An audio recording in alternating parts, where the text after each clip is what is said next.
Olá, muito boa noite, sejam bem-vindos, barcianos. Aqui é a nossa live, é a segunda de três, hein, do Jeito Barça de Investir. É um prazer, como sempre, estar aqui com todos. É uma delícia fazer isso que a gente faz. É um pouco cansativo, mas a gente ama, né? Boa noite, família GF, boa noite, Lulu, boa noite, Felipe. Como estamos? Tudo bem? Boa noite, pessoal. Mais uma live aqui. Fiquem tranquilos que vamos arrumar aqui o título, né, Fabião? E eu já queria começar tecendo um elogio aqui a essa turma, né, que é uma das maiores turmas que a gente teve aqui do Jeito Barça. Eu queria agradecer a vocês a organização lá no Telegram, as perguntas de alto nível que vocês têm feito, e também um tem ajudado o outro lá. É claro que os professores, né, se é que a gente pode se chamar professor, mas é claro que os orientadores lá estando presentes é muito importante, mas essa interação entre vocês é o que realmente vocês vão perceber que é um grande ganho do curso, né, Fê? Boa noite aí. É isso aí, boa noite, Lu, boa noite, Fabião. Tudo bem, pessoal? Sejam muito bem-vindos. Eu tenho certeza que muitas dúvidas aí que a gente tem respondido lá no Telegram já tem feito todo mundo ficar um pouquinho mais aderente à nossa filosofia, né? Então, o pessoal tem visto aí a Bolsa batendo recorde, hoje fechou acima de 114 mil pontos, e muita gente já tem falado, poxa, eu não vejo a hora da Bolsa cair de novo. Então, isso significa que vocês estão, de alguma forma, incorporando um pouquinho da nossa metodologia, de tudo que a gente tenta passar lá no nosso treinamento Jeito Barça de Investir. Então, sejam muito bem-vindos. A gente quer responder o máximo de perguntas, a gente vai tentar fazer um bate-bola bem rápido. E, é lógico, se não der para responder tudo, depois tem o Telegram, tem a nossa última live mais para frente. Mas fiquem tranquilos que a gente vai fazer o melhor para que todas as dúvidas sejam respondidas e tenham... e vocês não saiam daqui com nenhuma dúvida, tá bom? Valeu, pessoal, é isso aí. É isso aí, vamos falar um pouquinho, enquanto o pessoal está chegando, a gente espalhou o link agora, né, no nosso Telegram. Vamos falar um pouquinho do mercado, né, o que tem acontecido aí hoje. O mercado se recusa a cair, né, pessoal? O mercado não para, o negócio está absurdo mesmo, tem muita coisa boa acontecendo no Brasil, né, uma taxa de juros bem baixinha também. Então, o que vocês estão achando desse mercado aí? A minha opinião pessoal é de que o negócio é chorar mesmo. O Thiago Matos, aliás, obrigado, Thiago Matos, está perguntando o que a gente acha de investimento em ouro. Acho que é o que vai sobrar, viu? Tô brincando, Thiago, pelo amor de Deus, ouro não. Mas o que vocês estão achando, enquanto o pessoal está perguntando, o que vocês estão achando desse mercado, pessoal? Porque, muita gente que está no Jeito Barça está perguntando, né? O que eu compro agora? Porque está subindo, está estratosférico. O que vocês acham? Vamos começar pelo Felipe, agora que você terminou de responder. O que você acha, Felipe? Depois, Lulu, manda ver. Bom, Fabião, antes de mais nada, a gente sempre tenta ignorar, dentro da filosofia, da estratégia da carteira previdenciária, a gente busca ignorar esses recordes, todos esses movimentos de alta da Bolsa. Isso para a gente não quer dizer absolutamente nada. Da mesma forma que toda aquela interferência política e alguns ruídos que a gente ouve em movimentos de baixa, a gente tenta deixar de lado, quando a Bolsa sobe desse jeito, a gente também não fica muito contaminado por esse sentimento de querer vender para depois recomprar na baixa. Então, a grande verdade é que muitas ações, vamos chamar assim, de segunda linha, elas andaram subindo de uma forma muito rápida nos últimos dias, nas últimas semanas. Então, esse e alguns outros podem ser indícios de que uma correção pode vir a acontecer no curto prazo, tomara que aconteça, né? Lulu, comenta um pouquinho, que já está tendo um monte de pergunta aqui, a gente já pode começar daqui a pouco.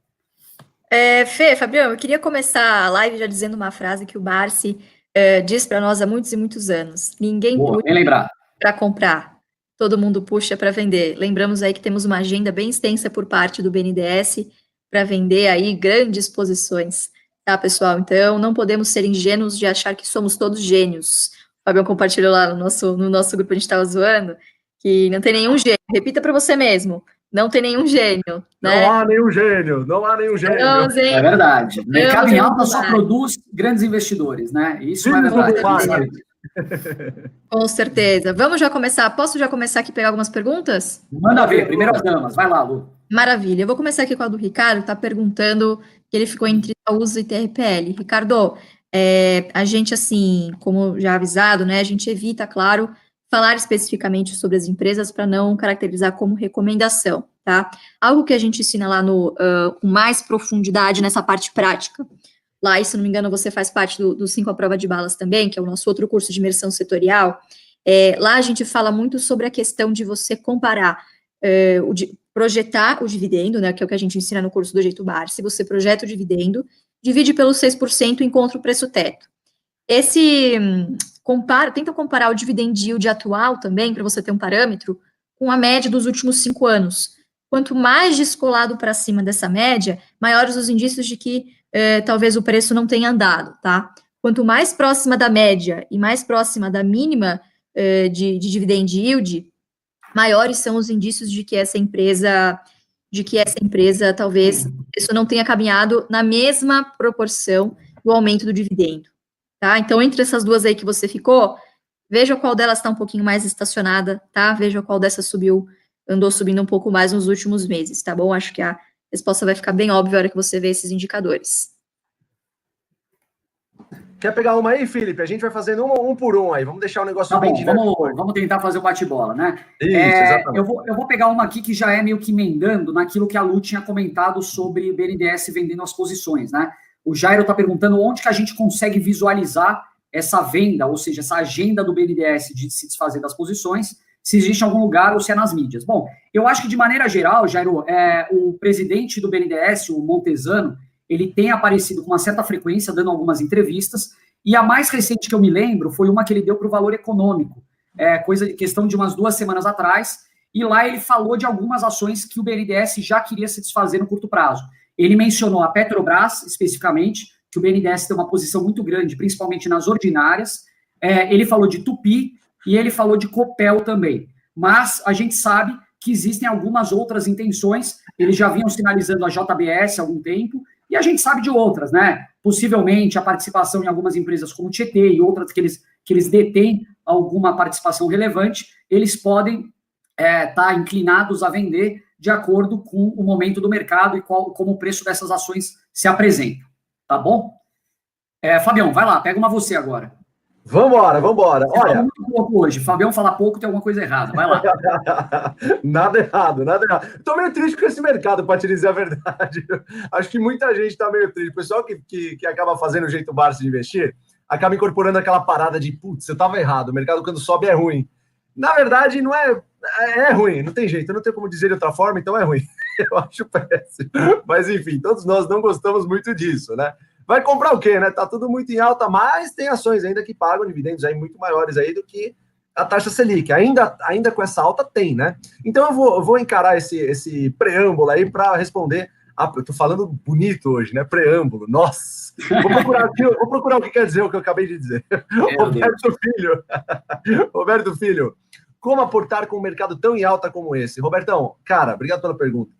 É bem complexo, cara, é bem complexo mesmo. Complexo por quê? Porque nós, eu vou falar por nós três, tanto eu como a Lulu e o Felipe, a gente tem uma memória de mercado bem para baixo, assim, né? A gente tem costume a gente aportar, assim, quase todos os meses, tem bastante coisa para fazer. Eu tenho certeza que eu falo em nome do Lulu e da Lulu e do Felipe também, porque todo mês tem coisa barata dando sopa na Bovespa, né? Então fica muito mais fácil a análise, né? Hoje você tem ações aí cujo dividendo está um pouco mais baixo, porque obviamente os preços estão mais altos. O que eu costumo dizer sempre, eu acho que eu vou falar de novo aqui, é o seguinte: se você comprar uma ação, por exemplo, que esteja perto de um dividendo inteligente, para isso você pode usar o MDI, se você comprar uma ação que esteja perto do dividendo inteligente, você já vai começar ganhando o mais rápido possível, entre aspas, na bolsa, né? Só que você tem que ficar esperto com duas coisas. Primeiro, você é uma empresa que você quer ter na sua ação, na sua carteira pro resto da vida, quem sabe? Porque quem aporta visando o jeito Barça já sabe que é para comprar a empresa e não vender, né? Ou pelo menos vender se ela perder fundamento, alguma coisa assim. A gente visa parceria, né? Então acho que esse é o primeiro de tudo. E o segundo se essa ação caísse 50%, você estaria tão ávido para comprar como você está agora? Eu acho que se você responder essas duas perguntas, você pode selecionar essa ação em questão e mandar ver. Até no mercado como esse, tá bom? Porque tem empresas aí que estão pagando muito mais aí do que qualquer renda fixa, e tem projeções de lucros crescentes também. Manda ver, Lulu, se vocês tiverem alguma coisa para complementar o que eu falei, porque essas perguntas aí o pessoal tá pegando pesado. As perguntas são capciosas, aí são perguntas muito bem. Nível alto. E se tiverem complemento, manda ver, pessoal. Boa. Antes de pegar a pergunta aqui do Hazuki, que estava falando que está com algumas dúvidas sobre como projetar o dividend yield futuro. Fê, você tá bronzeado, hein? O que você fez? Pois Lu, eu estou me olhando aqui na tela, eu estou parecendo o Donald Trump, né? Eu estou meio laranjado. Eu não sei se está na hora de eu trocar o meu laptop, mas esse pode ser um forte indicativo. Ó, tá melhorou um pouquinho agora. Mas isso mostra para a gente isso mostra para as pessoas como a gente não se preocupa em comprar bens ou em investir. O negócio é colocar na bolsa. Então, vai usando o laptop até ele explodir. É isso aí, até te deixar laranja. Vamos lá. Respondendo aqui, desculpa a brincadeira, tá, pessoal? Então, vamos lá. O Razuki está perguntando aqui, está com dúvidas ainda de como projetar o dividend yield futuro. Razuki, não sei se você teve tempo de chegar no módulo 6. Nós temos lá 2 PDFs que vão poder ajudar vocês muito nesse cálculo, tá? Tem a planilha lá em Excel, que a gente coloca os cálculos que demos como exemplo no Guia de Estudos AGF, a gente colocou o Santander como exemplo, e a gente gosta de colocar muito o Santander porque ele está um preço muito parecido com o seu preço teto agora do mercado, tá? Para mostrar para vocês que nem todas as empresas a gente vai encontrar com preço de mercado abaixo do preço teto, e o contrário também é verdadeiro.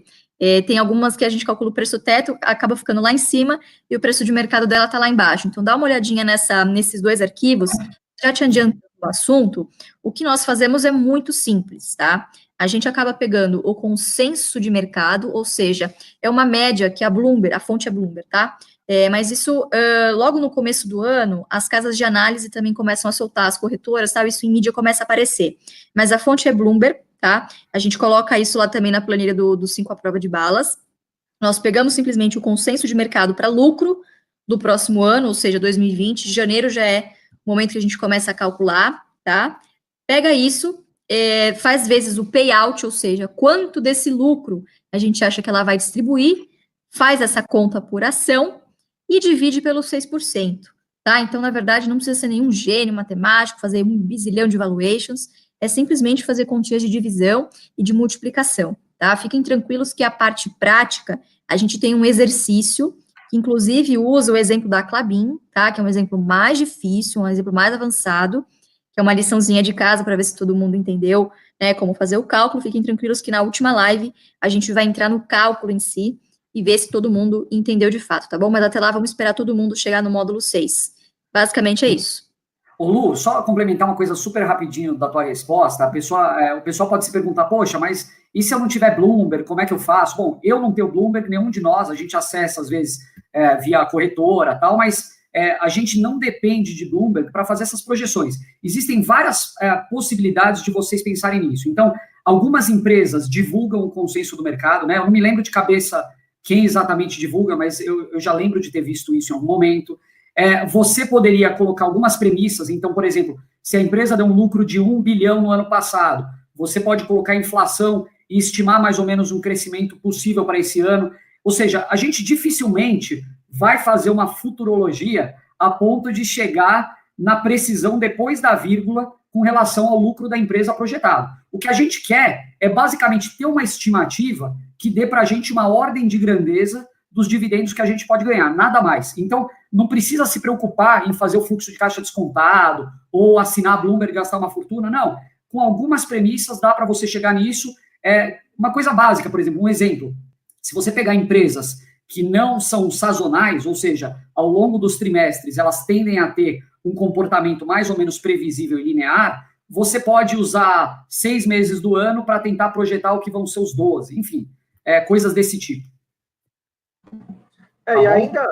E ainda que não venham os dividendos que você está projetando, gente, lembre-se da parceria, hein? Parceria, persistência, paciência, acho que é assim que o investidor de longo prazo caminha, tá bom, gente? Era o Felipe agora, é você, Felipe? Tá, eu vou pegar uma rapidinho, a pergunta da Zaira Hoffman. Ela pergunta, fala, pessoal, gostaria de saber se açúcar e álcool se encaixa no conceito de setor perene. Fiquei com dúvida em relação a esse setor.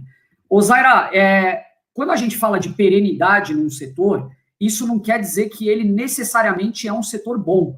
Se você for ver, por exemplo, o setor de aviação, é um setor perene. A gente acredita que daqui a 100 anos as pessoas vão continuar andando de avião ou voando para se locomover. Agora, as empresas do setor acabam não sendo perenes. A história mostra isso. No caso de açúcar e álcool, é um segmento que ele sofre uma influência muito grande do preço das commodities, no caso do açúcar e do álcool. Quando a gente olha para um setor como esse, que é um setor altamente cíclico, a gente acaba tendo algumas dificuldades de estabelecer essa previsibilidade com relação à remuneração, aos dividendos, né? Só para você ter uma ideia, por exemplo, a Cosan, que era sempre foi uma das maiores empresas de açúcar e álcool do Brasil, ela era uma empresa, provavelmente há mais de uma década atrás, focada exclusivamente nesse segmento. E por conta dessas incertezas, desse ciclo que esse segmento está sujeito, ela começou a investir em outros setores, em outras indústrias, para justamente mitigar o efeito desses ciclos. Então, hoje você pega a Cosan, ela é uma grande distribuidora de combustível através da Raízen, né, numa joint venture que ela tem com a Shell. Ela tem a Comgás, que é uma empresa fantástica e de um grau de previsibilidade muito boa. Ela formou recentemente uma empresa chamada Move, de lubrificantes. Então, ela está tentando, com tudo isso, fugir justamente dessa falta de previsibilidade do negócio de açúcar e álcool, tá bom? É isso aí. Fabião, segue aqui, pega a sua pergunta. Eu vou, se vocês me permitirem, eu vou pegar uma pergunta agora, e aí eu vou mandar uma que é para nós três, porque é uma pessoa que comentou no grupo, eu falei para perguntar aqui, porque ia ser uma boa, que a gente ia debater. Então, assim, o Gabriel Disner, ele fala, o curso está sendo muito proveitoso, comecei a olhar empresas que não estavam no meu radar. O problema é que encontrei diversas empresas boas, está complicado limitar o número de papéis. Gabriel, o seguinte, cara, número de papéis você não limita nunca, você faz as suas metas e continua. O que você quis dizer é o número de empresas, provavelmente, né? Realmente é difícil limitar o número de empresas, porque você quer ter várias, a gente quer ter o máximo de empresas possíveis, boas de setores perenes, com o máximo de participação nessas empresas, né? Só que a gente começa com uma, não começa com várias, tá? Então você identifica a melhor oportunidade do momento e começa o aporte nessa empresa até que você ache que existe uma outra melhor, ou enfim, eu acho que isso é um começo. Seguindo a tua pergunta, se você deve focar nos líderes dos respectivos setores, não precisa ser o líder.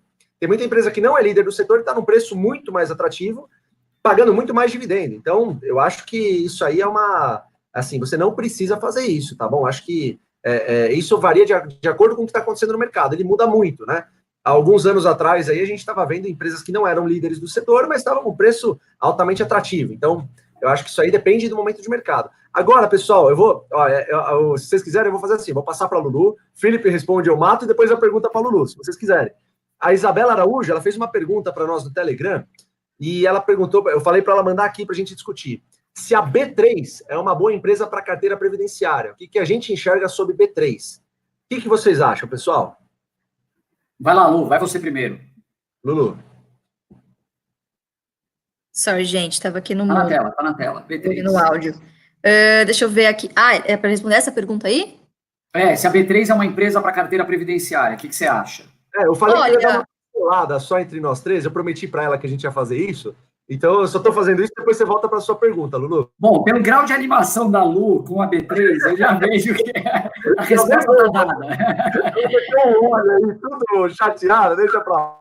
Olha, Isabela, como investidores há algum tempo, né, a gente sabe que a B3 é um monopólio praticamente natural, né, ela reina soberana aí, então a gente sempre fica na torcida para que venha algum player aí e acabe com esse monopólio, mas é muito difícil, né, porque o que ela faz exige de fato um grau de confiabilidade muito grande, e ela já está aí no mercado há anos e anos, então, enfim, se você for pensar em termos de setor, eu acredito que sim, tá, eu acho que ela se encaixaria sim, na minha opinião, acho que sim, mas o que é decisivo para a gente é a questão do dividendo. Eu não me recordo da B3 ter se encaixado, ter competido pau a pau aí com as outras, com os outros yields que a gente encontra aí de 10%, né, agora está mais difícil, mas que a gente já encontrou lá atrás, acima de 10%, por exemplo, do setor de energia, tá? Então, eu acho que é um setor perene sim, mas, ser bem sincera, eu acho que pelo fato dela ser um monopólio natural, eu não sei, assim, é um setor que eu meio que no futuro vejo como um meio de pagamento, sabe? Essa questão de fintech e tal, ainda não chegou de vez na parte de mercado de capitais, justamente por essa proteção que a B3 tem, né? Então, sei lá, assim, pode até se encaixar, mas nunca foi uma empresa que acabou me seduzindo o suficiente para entrar na minha carteira, tá? A B3 também nunca entrou na carteira do Barsi também. Só complementando, acho que você já falou praticamente tudo, Lu. A B3, assim, eu acompanho há muito tempo, ela sempre está no radar, mas eu não me lembro dela ter apresentado um preço de entrada atrativo que trouxesse para ela um yield bem representativo nas nossas carteiras. Então, isso por si só sempre me deixou um pouco desinteressado nela. como a Lu disse, eu acho que é um negócio excelente, né? Ela tem uma posição monopolista, mas, por outro lado, a consequência do monopólio acaba sendo, muitas vezes, ela não sente a pressão da competição, talvez esteja começando a sentir agora, né, com essas empresas como a XP, algumas outras, indo se listar lá fora, talvez ela se sinta um pouquinho mais pressionada a se modernizar, a ser mais competitiva em custo, ser mais eficiente. Então, uma empresa que nada de braçada sozinha, na maioria das vezes, ela não precisa disso, porque, de qualquer forma, ela vai acabar tendo uma recorrência de lucro grande. Agora, se ela voltar, ou se ela, não me lembro de voltar porque eu não lembro de preço atrativo, se ela mais para frente vier a apresentar preços bastante atrativos em função do dividendo, eu acho que é uma empresa que eu olharia sim, sem dúvida. Isabela, como prometido, cumprido aí, eu acho que eu não tenho muito mais o que adicionar, eu concordo. A B3 acho que você tem que dar uma olhadinha, acho que ela tem que ficar um pouquinho mais perene no quesito de distribuição de dividendos. Lulu, quer pegar a sua agora? Manda ver. Boa, quero sim. O Lucas Alves está perguntando sobre o módulo 4, se vale a pena se prender à análise quantitativa e qualitativa sobre alguma empresa que tenho já em carteira. Olha, Lucas, o que eu posso te dizer é o seguinte, nós gostamos de conhecer profundamente as empresas que nós investimos. Por quê? Porque elas acabam sendo poucas na carteira. É uma carteira que acaba sendo concentrada, que a diversificação ocorre com o tempo, tá? Então, o que a gente faz? Logo que uma empresa vai entrar na carteira, a gente estuda ela a fundo, sabe até o RG do CEO, sabe assim, qual o signo ascendente dele. Isso é bom, hein? Não é fuça mesmo, vai saber, né? Se for um leonino, ascendente em Ares, pelo amor de Deus, não invisto nem fudendo. Tem toda uma astrologia, tá aí. Brincadeiras à parte, gente. Por quê? Porque esse trabalho é feito uma vez só. Você faz um trabalho de escavador em cima da empresa e depois acompanha, tá? Então, depois você vai acabar criando o hábito de ler os jornais das empresas no dia a dia, já vai conectar, já vai começar a fazer uma interpretação de texto entre notícia e mercado. Vai começar também, claro, a gente sempre diz que seria bom você acompanhar os eventos como a PIMEC, assembleias, ler um pouquinho do press release, pelo menos, o que está saindo de novo aí nos balanços. Então, uma vez que você conhece a empresa a fundo, no momento 1, depois é só você fazer um acompanhamento, tá? Então, essa é a dica que eu daria para você. Se inscreva pelo menos no mailing list das empresas que você já tem em carteira, para você se manter sempre... Para você se manter... O Fabião quer atenção toda para ele. Você botou errado aqui. Desculpem. Tá bom, Lucas? Então, essa é a dica que eu dou para você. A gente acaba passando um pouco por cima dos indicadores quantitativos, tá? A gente dá sempre mais enfoque no qualitativo, porque o quantitativo, ele é um pouco mais... enfim, se você ler qualquer livro de contabilidade, inclusive tem um muito bom que a gente vai indicar durante o curso, que é o Contabilidade para Não Contadores, é padrão para praticamente os setores, tá? Então, aí também no módulo 6, a gente coloca um PDF, um resuminho de todos os indicadores que a gente mostrou no módulo 4 para vocês, tá bom? Essa acaba sendo a parte mais fácil do quantitativo, porque é uma coisa mais mecânica, tá? E a experiência aí vem com o tempo aí de analisar as empresas, mas eu aconselho, assim, que pelo menos no momento 1, você se aprofunde nas empresas que você tem em carteira, e quem sabe você acaba até descobrindo coisas que você não sabia sobre as empresas que você investe, tá? Lembrando que você é sócio dessas empresas. Então, traga isso para a vida real. Se você fosse abrir uma loja, uma barbearia, qualquer vendinha, qualquer negócio que você tivesse na vida real, o que você procuraria saber sobre os seus sócios, sobre a empresa que você vai abrir? Faça o mesmo na bolsa, tá bom? Isso que você falou, Lu, é super legal.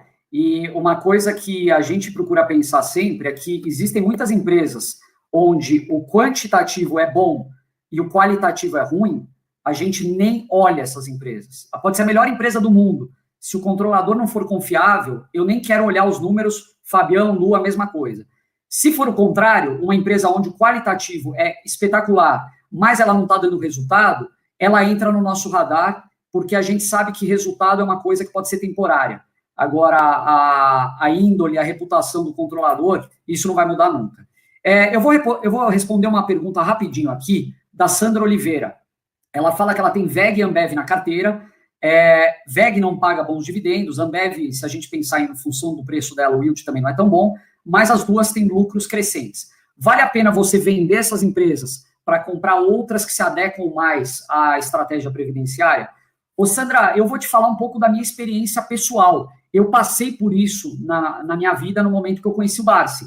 Então, eu já vinha investindo na Bolsa há vários anos, há mais ou menos uns 10 anos que eu já estava na Bolsa, seguia uma estratégia de dividendo em algumas empresas, mas boa parte da minha carteira eu não dava nem bola para o dividendo, o que eu ficava muito mais preocupado era com a valorização. O que você deve se perguntar, antes de mais nada, é se a estratégia previdenciária é a estratégia que você quer seguir.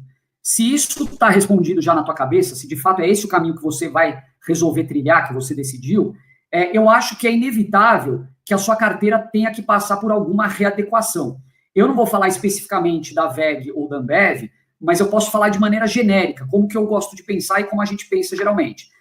Se você tem uma empresa que ela valorizou muito e ela não te paga dividendo, qual vai ser a fonte de retorno futura que você vai ter nessa empresa? Você vai depender, provavelmente, de novas valorizações dela. Então, se a gente falar, por exemplo, do caso da VEG, é uma boa empresa? Pô, a VEG é uma das melhores empresas do Brasil. São controladores altamente confiáveis, um histórico corporativo maravilhoso, uma empresa que é líder fora do Brasil em vários segmentos. Agora, o preço da VEG, ela é uma ação relativamente cara. Se você olhar o quanto ela gera de lucro, ela é uma ação que ela sempre está bem precificada. Será que os lucros vão continuar crescendo a ponto de fazer com que a cotação siga crescendo também? Eu não sei. O que a gente gosta sempre de pensar é que na alta ou na baixa, uma empresa que é boa pagadora de dividendos, ela vai estar te distribuindo os dividendos. Então, se a valorização das ações vier, é uma boa consequência, mas não é isso o nosso foco prioritário. Então, respondendo de uma forma bem resumida a tua pergunta, eu acho que sim, eu não diria que você deve vender essas empresas, mas eu acho que você deve buscar alguma readequação, principalmente aumentando o peso nas ações previdenciárias, tá bom? Ô, pessoal, vou pegar a dúvida do Jairo Kreusch. Fala, Jairo. Acho que é assim que pronuncia seu nome. Jairo Kreusch. Kreusch. É alemão e eu acho que ele já corrigiu a gente na última live, Fabio. Alguma coisa assim. Obrigado, Jairo. Abração. Cara, ainda não passei por nenhuma crise. Com isso, como eu identifico que o mercado iniciou um processo de queda e não apenas uma correção? Belíssima pergunta, Jairo. Belíssima pergunta. Não dá para saber. O último market, o bull market, já acabou com a... Não dá para saber. Pronto, respondido. Próximo, Lu. É tão boa que eu não sei a resposta.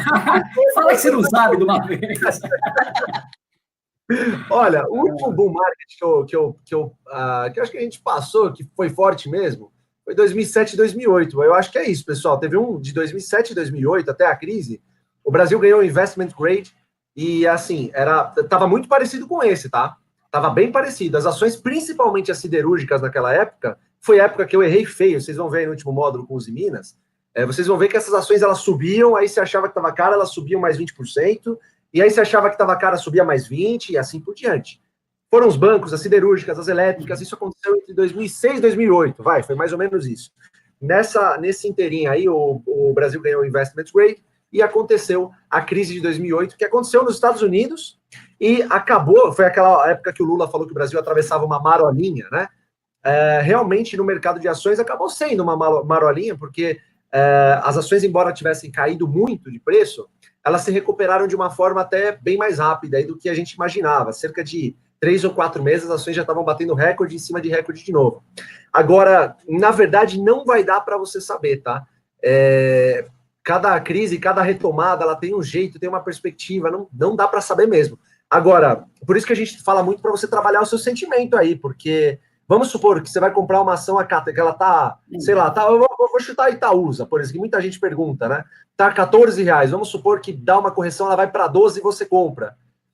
E vamos supor que a crise realmente chega, uma crise vindo de algum lugar do mundo, ela vai para 8 ou 6. Você achou que estava fazendo um bom negócio comprando a 12, mas ela cai ainda mais.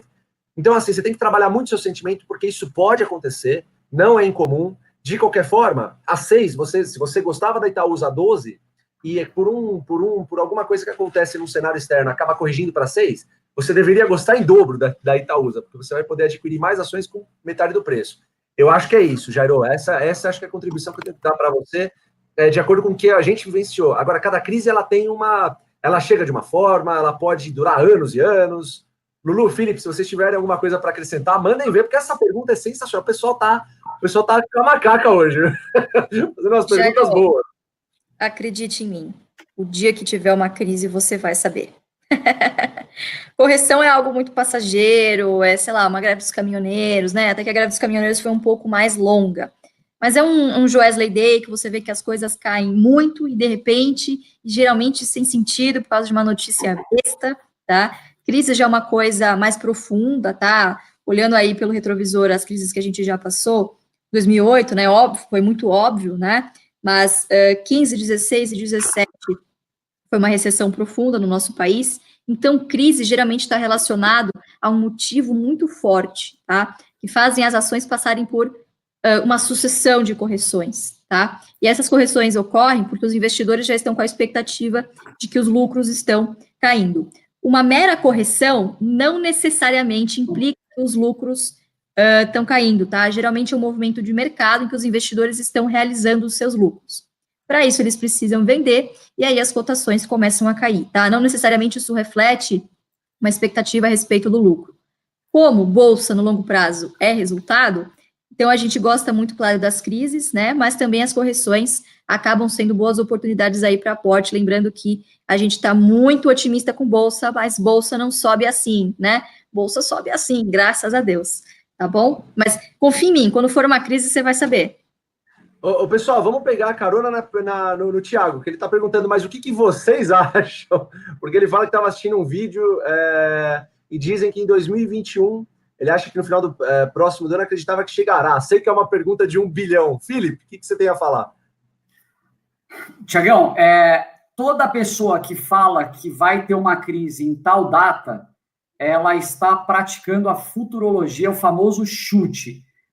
Existem economistas que vivem justamente dessas profecias do apocalipse. Então, tem aquele cara chamado Nouriel Roubini, depois você dá uma pesquisada, que ele é conhecido, o apelido dele parece que é Dr. Doom, né, nos Estados Unidos, e ele é o cara que, teoricamente, previu a crise de 2008.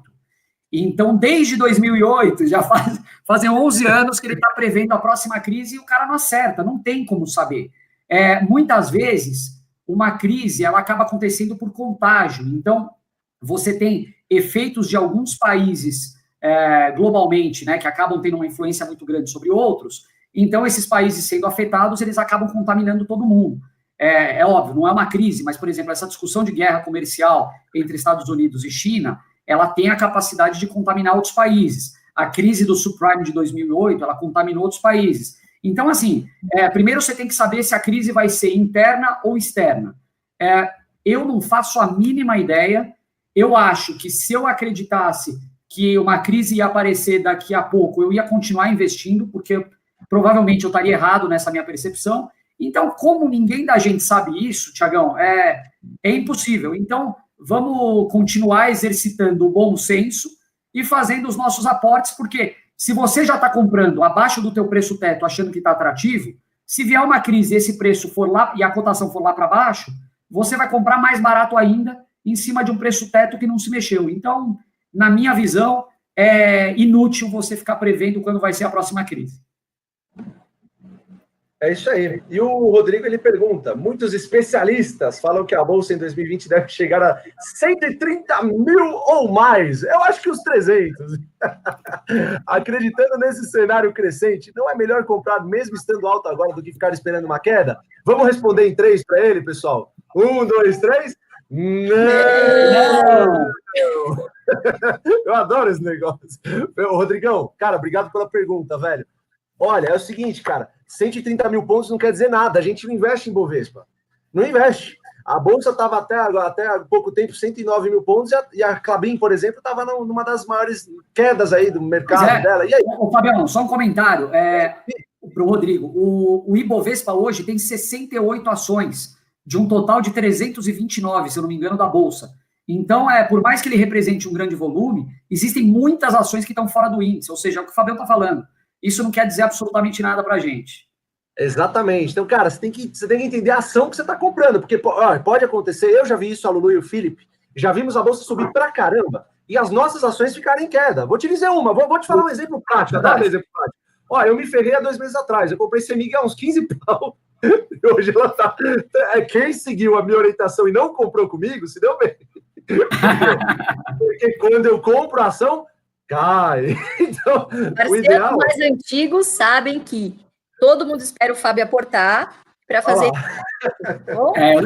Eu estava falando do Dr. Doom lá de fora, o Dr. Doom brasileiro é o Fabiano. É o senhor Apocalipse. Eu comprei no Wesley Day um dia antes de acontecer. Então, pessoal, se eu estiver comprando alguma coisa, espera alguns dias, você vai se dar bem, aí você compra. Mas, enfim, o que eu quero dizer para vocês é que não dá para saber. Eu comprei um dia antes do Wesley Day, mas não acho que eu saí vendendo as ações que eu comprei. Muito pelo contrário, continuaram lá e eu comprei ainda mais. Não dá para saber, pessoal. Rodrigão, não dá para saber. 130 mil pontos não significa nada. O Bovespa é uma cesta de algumas ações. E não importa se vai chegar a 130 mil, 200 mil, o que importa é nossas ações dando dividendos. Vai lá, Lulu, manda ver, menina. Fabio, eu não tô achando aqui a pergunta, eu vou fazer 2 rapidinho. Uma resposta super rápida, tá? A pessoa perguntou se na hora de calcular o dividendo projetivo, a gente pode usar o guidance que a empresa fornece. Cara, eu acho que para quem não tem acesso à base paga, pode ser uma boa proxy, ou seja, pode ser uma boa substituição, e eu acho que pode ser um número, sim, confiável, que é o que a empresa estima que ela mesma estima que ela vai lucrar, tá? Então, acho que se você tiver acesso a esse dado lá no release, geralmente tem, tá? Não são todas que divulgam, mas se vocês encontrarem, pode ser, sim, uma boa substituição para o consenso de mercado, tá? Deixa eu pegar uma aqui, peraí, só um minuto. O Roberto Filho fez uma pergunta muito boa, né? Uma pergunta mais macro. Qual a opinião de vocês a respeito dos juros negativos ao redor do mundo? Isso pode ser um estopim para uma grande crise? Roberto, obrigado pela sua pergunta. Eu acho que no patamar de nível de juros que a gente está vendo hoje, sem precedentes na nossa história econômica mundial, tá? E a gente já viu todos os cenários possíveis no Brasil, e isso aqui é inédito. Juros baixíssimos, com inflação baixíssima, PIB que tá ali tentando sobreviver, mas não consegue crescer ainda, tá? E dólar lá em cima. Pela primeira vez, nós estamos tendo um problema de país desenvolvido, tá? O Brasil estava acostumado com estagflação, estagnação, com inflação alta, câmbio não tão livre. Então, o que eu acho que vai acabar acontecendo, já está acontecendo, como consequências de juros muito baixos ao redor do mundo, é primeiro o câmbio, tá? Então, a gente já está sentindo isso aqui, o câmbio, o Banco Central está deixando isso bem livre, tá? Então, o câmbio, ele está aí, puta merda, eu voltei da China semana passada, o Dutch Free estava 4,30, o 4,30 é o dólar turismo, né? Aí você já fala, valeu, não dá para comprar nenhum chaveirinho, né? Então, eu acho que essa vai ser uma das coisas que a gente vai sentir, tá? Mesmo no próximo ano, e acredito que isso deva dar uma aliviada só quando o fluxo estrangeiro vier aqui para o Brasil, tá? Por enquanto, essa alta que a gente está vivenciando é um otimismo dos investidores internos, principalmente os institucionais, tá? O Fábio tá morrendo de rir. O pessoal a nossa audiência é muito zoeira aqui, o Fábio Januário. Aliás, você chama Fábio também, né? Você podia anunciar o dia que está comprando, para comprar no dia seguinte. Aí... Fábio. A sua moral tá lá embaixo, viu? A sua moral tá lá embaixo. Vamos, né? Dividend das empresas, viu? Vou criar o IFAB, que é o... Deixa eu falar. Imóvel e IFAB, exatamente. Isso aí, até me perdi onde é que eu estava aqui. Mas, enfim, Roberto, muito boa sua pergunta. Enfim, acho que só o fluxo estrangeiro só vai vir para cá e esse dólar só vai dar uma melhorada a hora que realmente vier o investment grade, alguém já falou por aqui na live.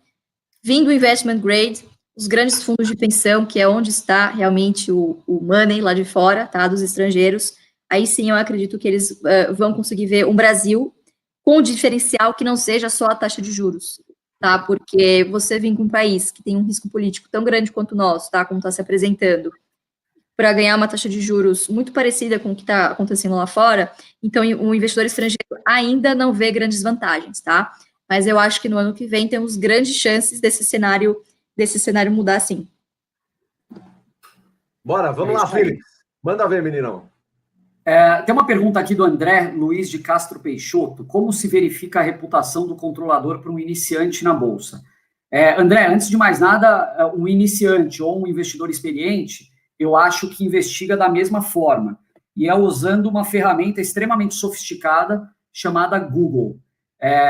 Você vai acompanhar diariamente as notícias, fazer uma pesquisa. Você tem hoje uma fonte de informações enorme, enorme. Você só não acha se você não quiser. Então, se você colocar lá o nome do controlador, o nome da empresa, você já puxa o histórico dele e vê todos os movimentos que ele já fez, ou se teve algum processo pesando contra ele na CVM, se ele já teve alguma condenação. Enfim, existem várias formas de você fazer isso, e eu acho que pesquisando e estando antenado em relação às notícias é a melhor forma. Agora, fazendo essa pesquisa, você vai ter 100% de certeza ou de confiança? Não vai, de jeito nenhum.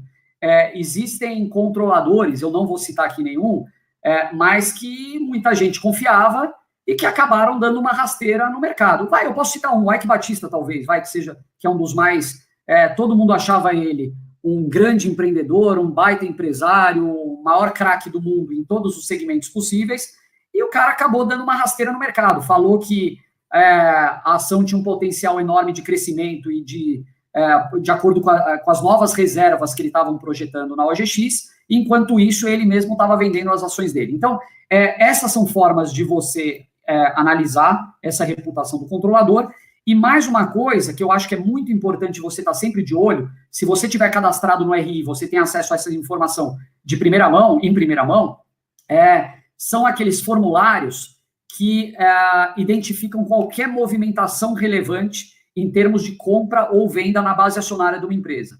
Então, se você, acessando esse formulário, perceber que o controlador, por exemplo, está vendendo muitas ações, já é um sinalzinho amarelo para você pensar se ele não está fazendo um movimento contrário ao que o mercado deveria esperar. Então, são alguns indícios, mas eu acho que no final do dia, qualquer controlador que já tem uma reputação mais ou menos denegrida, é algo que você vai saber na mesma hora. É muito fácil de identificar hoje em dia.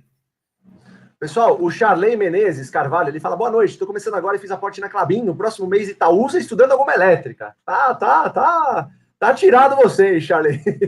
Tenho fundos de ações e quero vendê-las para comprar essas empresas. É uma boa estratégia? Charley, os fundos de ação, de ações ou fundos em geral, eles te cobram uma taxa de administração.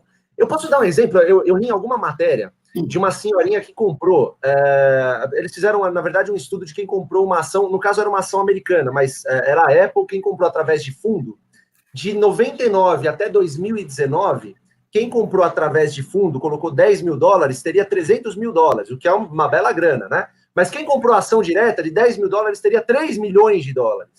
Então, assim, é uma coisa absurdamente gigante. Por quê? Porque essas taxinhas que o fundo te cobra de administração, com o passar do tempo, ela toma praticamente uma grande parte da sua rentabilidade, tá, Charley? Então, assim, cara, é uma boa estratégia, na minha visão, você vender fundo. Cara, se você achar que deve visando isso, eu acho uma boa sim, porque você vai comprar direto a ação, né? E você não paga taxa de administração por essa ação que você está comprando. E existem outros fundos também. Tem fundo de renda fixa, por exemplo, que você paga o fundo para que o fundo invista numa renda fixa. Então, isso é pior ainda, sabe? No próprio jeito Barsi de investir, a gente defende que você seja o seu próprio administrador. Você faça a sua própria carteira de ações, tá bom? Então, acho que é isso que eu tenho a dizer sobre isso. Lulu, manda ver, Lulu. Deixa eu escolher uma aqui. Peraí, que eu estava distraída. O Erickson Alves está perguntando se, com este mercado em alta, é um bom momento para a boca do jacaré.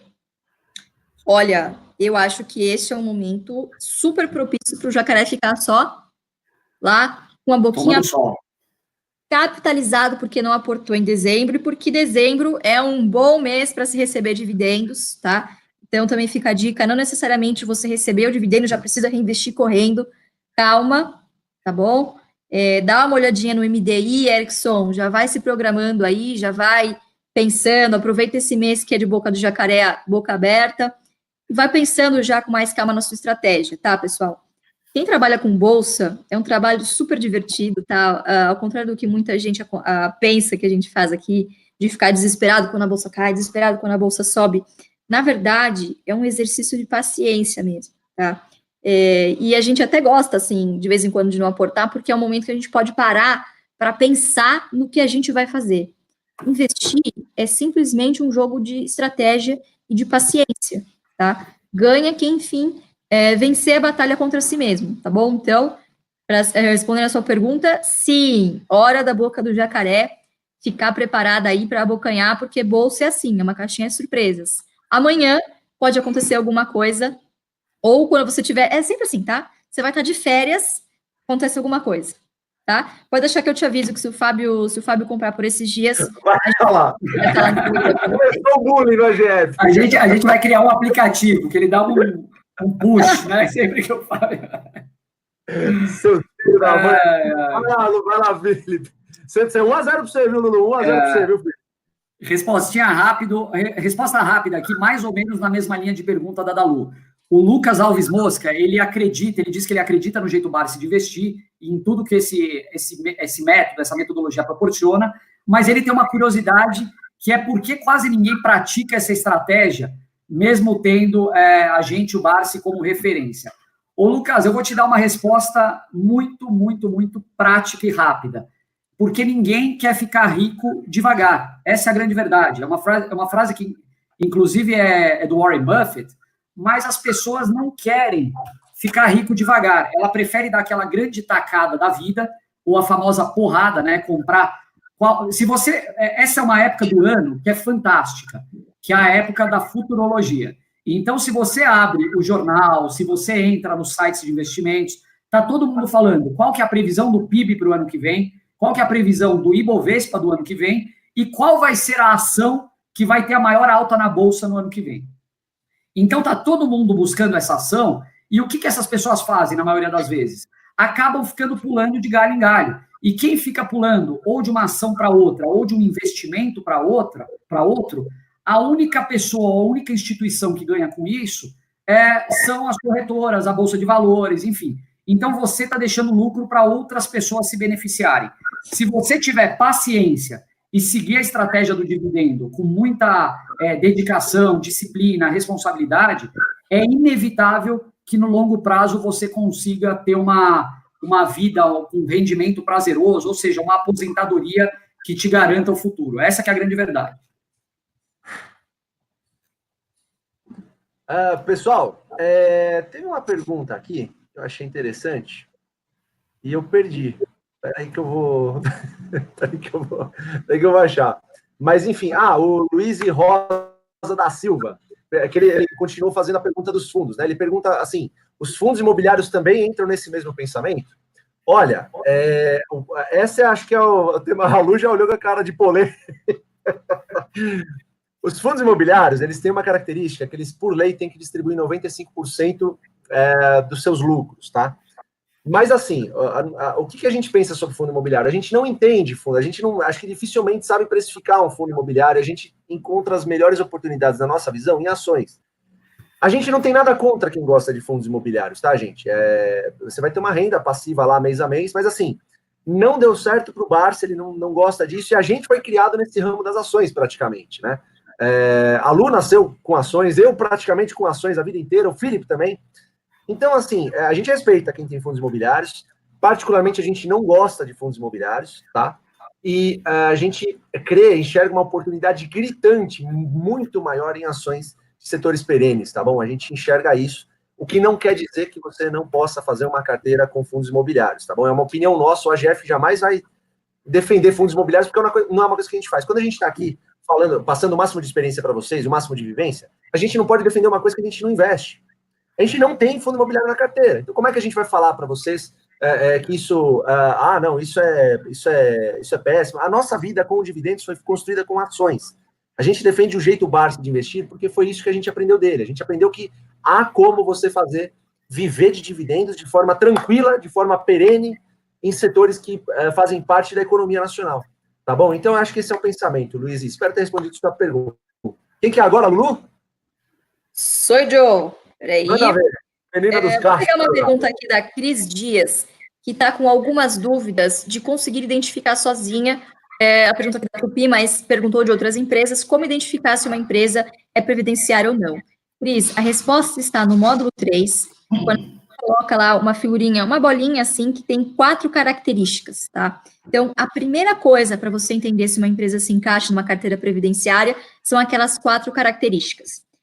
Como que você descobre essas 4 características? A primeira coisa que você precisa saber sobre uma empresa é o que ela faz. Qual o produto, qual o serviço que ela vende, tal. Essencialmente é isso. Então, vamos lá. Peguei aqui, estou aqui para falar exatamente para vocês, estou no RI da Tupy. E a Tupy faz especificamente, peraí que eu tinha visto aqui, grande parte da produção da Tupy é de componentes desenvolvidos sob encomenda para o setor automotivo. E aí você se faz uma pergunta: eu viveria sem peças sob encomenda para o setor automotivo? Se a resposta for sim, eu viveria sem isso, então essa empresa, muito provavelmente, claro que eu estou generalizando aqui, muito provavelmente essa empresa, esse setor especificamente, não seria um candidato para a carteira previdenciária, mesmo pagando bons dividendos, tá? Não é perene. Eu te digo que não é perene, é muito cíclica, tá? Ela vai depender do bom desempenho do setor automotivo, tá? Ao contrário dos setores, na verdade, as cartas já estão marcadas, tá, pessoal? No módulo 4, a gente já fala praticamente todos os setores que são perenes da nossa bolsa. Não tem para onde fugir. Tá? É muito mais simples do que o que vocês estão imaginando. Então, a gente não tem para onde fugir. É banco, é seguro, são aquelas 5 à prova de balas que a gente, inclusive, fala que tem outro treinamento. É banco, é seguro, energia, né, que eu já estou conhecida aí como Maria Tomada. Celulose, tá? Mais especificamente, no nosso mercado, a Klabin é a única que se encaixaria, por conta não é nem celulose, na verdade, é embalagem, tá? Então, são setores, saneamento, são setores que a gente pode chamar de setores básicos. A gente sempre gosta de brincar. Faz um exercício. Agora, no final do ano, você vai viajar para o Réveillon, né? Quando você voltar, Cris, quais boletos vão estar te esperando aqui, independentemente de você ter usado ou não? Energia, né? Então, se você for aqui de São Paulo, a Eletropaulo, a Enel vai te mandar um boletinho de energia para você pagar. Se você for cliente da Vivo, a Vivo também vai te mandar um boletinho para você pagar, tá? Então, são esse tipo de empresas, esses tipos de setores que a gente sempre busca, e é justamente por causa da previsibilidade. Quando vem uma crise, a gente sabe que é algo temporário, enfim, você não vai deixar de usar energia porque está em crise, tá? São coisas, necessidades básicas. Então, sempre quando alguma coisa for relacionada ao consumo, então, por exemplo, a área de varejo, seja de roupa, seja de eletroeletrônicos, geralmente são empresas que não se encaixam. A aviação, que apesar de ser um setor perene, que vai existir daqui milênios, tá? A gente acredita que o modal não vai mudar, vai continuar sendo avião, mas as empresas desse setor não são as mesmas nunca, né? Elas são sempre fadadas a quebrar. Construção, que é extremamente cíclica, tá? Então, sempre tente se perguntar na sua mente: eu viveria sem o produto ou o serviço que essa empresa presta? Se a resposta for não, eu não viveria, então você tem um forte indício aí de que essa empresa é uma boa candidata para a carteira previdenciária.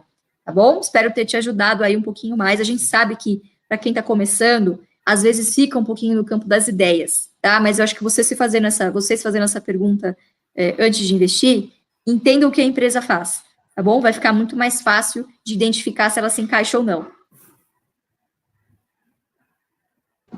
Vai lá, Felipe. Eu vou pegar a minha última, Fabião. A gente está com o tempo estourado aqui. É uma pergunta do Antônio Fagundes Filho. Será que ele é filho do Antônio Fagundes? Não sei. Bom, tem uma reserva de oportunidade. Pensando em IR, Imposto de Renda, seria melhor aportar agora, em dezembro ou em janeiro? O Antônio, eu acho que você não deve balizar a sua decisão por conta do IR. Eu acho que isso é totalmente secundário na sua decisão. Então, se você está encontrando preços atrativos, ou se você tem um ativo que você está de olho, ele está abaixo do preço teto, e você quer investir nele agora, invista, não tem problema nenhum. Se você acha que os preços não estão atrativos, você deveria esperar um pouco, espera janeiro. Agora, qual que é a influência que isso teria no seu IR, caso você viesse aportar agora? Te daria um pouquinho mais de trabalho, eu diria que não é trabalho nenhum, porque caso você venha a comprar uma empresa, você vai ter que declarar o ativo, o código dela, dentro dos bens e direitos na declaração anual de imposto de renda, e caso ela venha a pagar proventos, você também vai ter que declarar esses proventos nos rendimentos no teu imposto de renda, né? Seja os isentos ou não tributáveis, ou sejam aqueles sujeitos à tributação exclusiva, no caso dos juros sobre capital próprio. Então, eu não tomaria decisão baseada no IR. Se você acha que o preço está atrativo, aporta. Se não, espere e compre em janeiro. Tá bom? Bom, pessoal, minha última aqui também, para encerrar, a gente está, acho que 1h04 aí, passamos um pouquinho do ponto. Olha, a Maria da Graça, seria interessante então, abraço Maria, seria interessante então, começando com um montante maior do que 100 mil, por exemplo, já começar com mais ações, como uma 5 no mínimo? 1, 2, 3, pessoal? Não! Maria da Graça, não, é a melhor oportunidade do momento.